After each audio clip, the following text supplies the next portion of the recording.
With active reconnaissance, we're going to go a step further, and we're going to use methods and tactics that are actually going to go beyond the passive nature that we were talking about before. We're going to go in there and we're actually going to actively touch our targets. We're going to communicate with them. We're going to interact with them, and we're going to try to extract as much information as we can, basically without getting caught or dropping to a technical level such as scans and things of that nature. So pretty much anything that wouldn't show up on an intrusion review could be considered active reconnaissance. And as a matter of fact, you'll notice as we go through these different steps of the methodologies that active reconnaissance and passive reconnaissance have a very gray area between them. Some things, such as going through and trying various URLs on a website, such as remoteaccess.microsoft.com, would raise suspicion when looking at hitting those DNS servers. So that could be borderline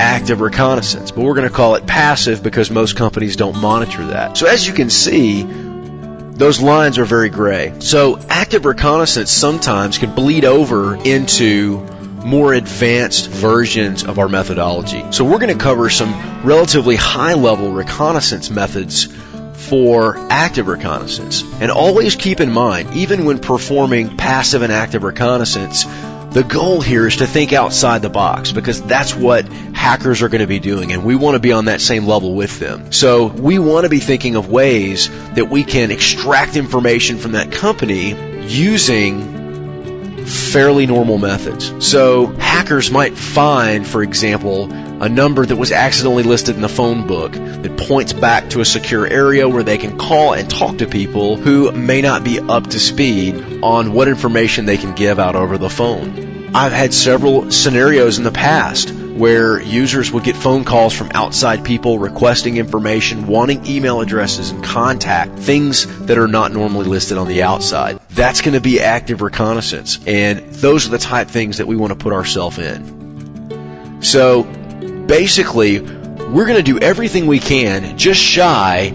of scanning and hacking the system, to gain as much information in preparation for that step. So oftentimes, we can actually go to the physical location, see what kind of physical security they have set up. In some scenarios, a lot of companies will give tours of their data center, for example, or things of that nature, or actually go to the lady at the front desk and find out what it takes to get through the door. Do we have to register with someone? Do we have to have a sponsor? And if so, a lot of the things that you're going to learn in the passive reconnaissance process, such as executive names and phone numbers, would be a great example. You go up to the front desk, you say, "My name is so-and-so, I'm here to speak with," drop one of the names you learned during passive reconnaissance, possibly even give their extension or their phone number, and oftentimes they won't go through the verification process because someone at that level probably doesn't want to have to answer to a higher level boss.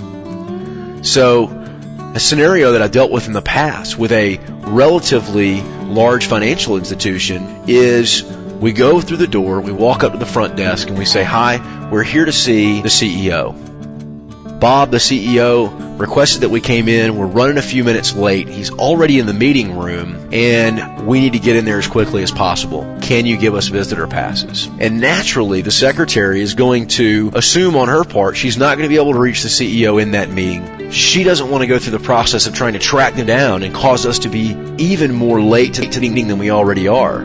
So as a general rule, you can just pass right through with a visitor's pass, signed in and everything. So keep in mind, that would be an example of active reconnaissance.